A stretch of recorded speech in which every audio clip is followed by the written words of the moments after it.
Ladies and gentlemen, joining me today in the studio is a very special guest. Now, she's released 2 studio albums 3 years apart, and she's the winner of 1 Million Star, a popular singing competition in Taiwan.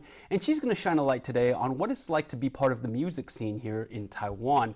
I call her Janice, or JN, but the rest of Taiwan knows her as Yan Yige or Janice Yan. Good to have you with us, Janice. Hi, Leslie. It's finally good to have you here on our show. Yeah. Second album sitting right next to you right now. Yay. And if I'm not mistaken, it was released on October 20th, 2020. Yep, precisely. Very daring move to do it in 2020. Did you feel the jitters? Like, what was that?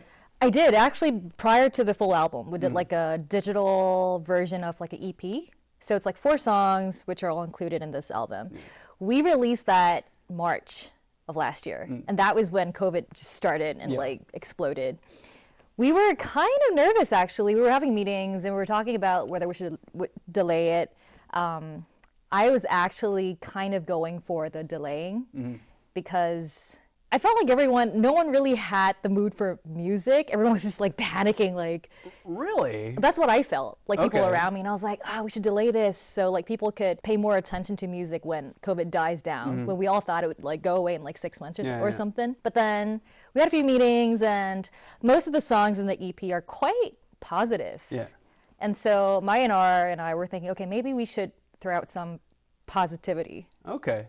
So that's why we decided to release March, the first 4 songs. And then it did pretty okay. People were like, we're liking the vibe and we're liking the positivity. So we're like, okay, let's just do it. And this, the second album is called Let Everything Happen. Now, was there a thought process behind that? Because you and I are the same age. Am I allowed to say that? Yeah, of course. Like, I saw the title of that album and I was like, yep, definitely don't want to go against the tide anymore. Yeah. So was that like a product of age, or did you have like an experience that made you just go like, hands up, I'm done? I think both, really. I don't know if you remember when you first met me. I was a little bit more uptight. Maybe. I wouldn't say that. I didn't say that. I didn't say that. I didn't say that. Well, I felt that, right? And the people around me, or like people who knew me, they always felt like I was very cautious of everything I did. So I didn't want to do anything that I was unprepared for, or like I feel like, I'm like 80% sure about this thing. So I'm going to wait till I'm like 99% sure about this thing. Okay. You know, so I kind of like lived in my little comfort zone. And so I was just chatting with my A&R about just how I grew up and whatnot. So I was born in Beijing, and then I grew up in Singapore, Hong Kong, and then Boston, and then Taipei. Yeah. I think a lot of the different cultures kind of like impacted me a lot, and I learned how to blend in. And then when I moved to Taipei, it was like it's also part of Asia, but it's so different to Hong Kong that I felt like I was a lot more closed off to myself. Yeah. I was a lot more cautious with what I said, what I did, what I chose. And then my A&R was like, you look so stressed out just being you. You're just nitpicking at every little detail. Yeah, because you're so cautious and everything. You're not really living, you know, like everything, like before every process, I thought about it so much. And he's like, just live a little bit, you know, just have fun with things. Yeah. He changed a lot of my perspectives. Okay. And also, like, I think just growing older. You know, and I was like, I got to learn to let things happen without being so, 怎么讲? 就想太多. Yeah. You don't want to, you just overthink it. Yeah. That's the funny thing, because when I first met you, it was in 2017, and that was when you released your first album, which I have right here, by the way. Gosh, yes. I still have it after all these years. You were surprised when I had it, but I know. Like I said, I take this friendship very seriously. I don't know if you do, but at least I do. This album is actually called I Have Myself. Yeah. It doesn't matter what happens. I have myself, as long as I have myself. And that's also the theme of like one of your hit songs, 也可以. But this does not seem like the album title of someone who is self-described uptight. And you're also rocking red in both album covers. Is there that's true. Is there some kind of like bridge here that you're trying to make a connection between the 2 albums? I feel like the first album having like I Have Myself. Yeah. The story prior to that was that I actually went through like a long journey of finding myself, losing myself, depression, and a lot of like internet hate, basically. That was a time where I kind of lost my ground a little bit, and I didn't really know where I belonged, because I felt like whatever I did, I got so much hate comments online and whatnot. So the